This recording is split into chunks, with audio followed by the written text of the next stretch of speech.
یزید حج بیت اللہ کے بعد مدینہ المنورہ آیا اور شراب کی ایک مجلس بپا کی۔ حضرت امام حسین رضی اللہ تعالی عنہ جب وہاں پہنچے تو شراب کی پھیلی ہوئی بدبو کو محسوس کرتے ہوئے فرمایا، یہ بو کیسی ہے؟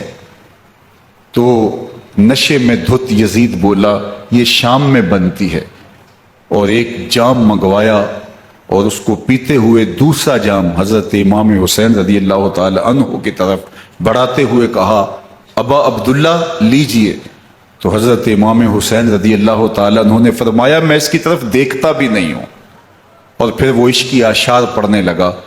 جب یزید کی شراب نوشی کا منظر امام حسین رضی اللہ تعالی عنہ اپنی آنکھوں سے دیکھ چکے تھے تو مجھے بتاؤ یزید کے ہاتھ پہ امام حسین کا پاک ہاتھ کیسے آتا؟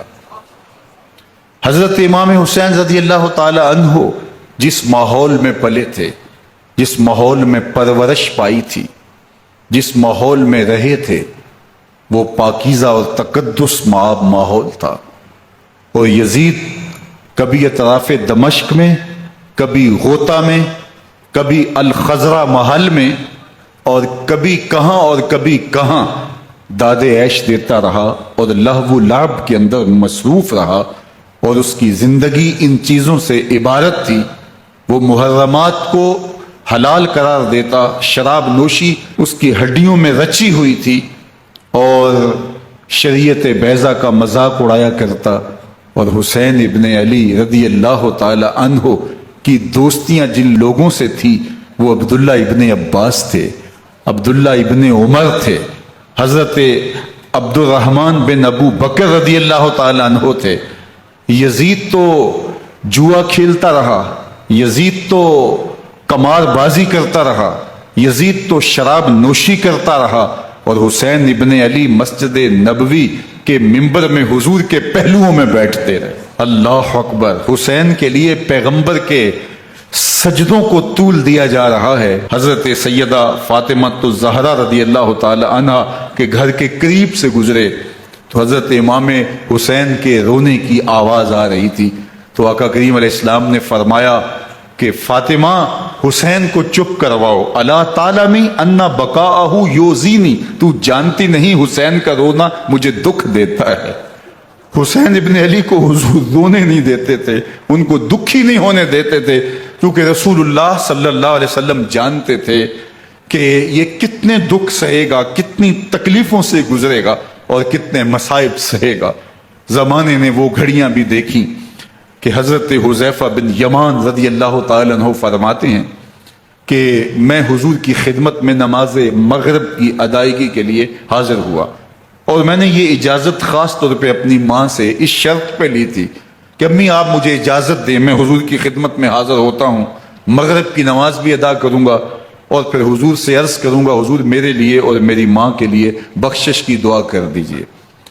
ماں نے اس شرط پہ اجازت دے دی اور میں حضور کی خدمت میں آ گیا، نماز مغرب ادا کی، سلام پھرا، لیکن حضور عبادات میں، ذکر میں، نوافل میں ایسے مشغول ہوئے کہ میں آرزو رکھنے کے باوجود بھی عرض نہ کر سکا۔ خیر نماز عشاء کا وقت ہوا، اذان پکاری گئی، حضور مصلی پہ آئے، نماز پڑھی، سلام پھرا، اور حضور اٹھے اور کاشانہ اقدس کی طرف چل دیے۔ اب میرے دل میں یہ خیال رہ کے آ رہا تھا کہ ماں کو کیا جواب دوں گا، میں تو حضور سے بخشش و مغفرت کی دعا کروا ہی نہیں سکا۔ جب حضور چل پڑے تو غیر ارادی طور پہ میں بھی حضور کے پیچھے چل پڑا، تو حضور نے رخ پھیرے بغیر فرمایا، من ھذا، میرے پیچھے پیچھے کون آ رہا ہے؟ پھر خود ہی کہا حذیفہ تو نہیں؟ تو میرا دل دھڑک رہا تھا، قلت نعم، میں نے کہا جی جی حضور میں حذیفہ ہوں۔ فرمایا ما حاجتوں کا غفر اللہ لک ولامک، کیا کام ہے؟ اللہ تجھے بھی بخش دے، تیری ماں کو بھی بخش دے۔ اب جو کام تھا وہ جنبش لب سے پہلے ہی ہو گیا، یہاں تو لفظوں کا سہارا بھی نہیں لینا پڑتا، وہ بند لبوں کی بولیاں بھی سنتے ہیں۔ اقبال بولا ہے فروغت صبح آثار و دہور، چشم تو بینندائے ما فی الصدور، تیری نظر تو سینوں کے چھپے راز بھی دیکھتی۔ تو کہا ما حاجتوں کا غفر اللہ لک ولامک، اللہ تجھے بخش دے، تیری ماں کی بھی مغفرت کر دے، کیا کام ہے؟ اب جو کام تھا وہ تو ہو گیا۔ تو میرے حضور نے ارشاد فرمایا حذیفہ سنو، ابھی ابھی ایک فرشتہ آیا ہے جو اس سے قبل دھرتی پر پہلے کبھی نہیں آیا، آج پہلی مرتبہ اللہ سے اجازت لے کے دو کام کرنے آیا ہے۔ ایک تو مجھے سلام کرنے آیا ہے، اور دوسرا خوشخبری دینے آیا ہے کہ آپ کی بیٹی فاطمہ جنتی عورتوں کی سردار ہے، اور حسن اور حسین جنتی جوانوں کے سردار۔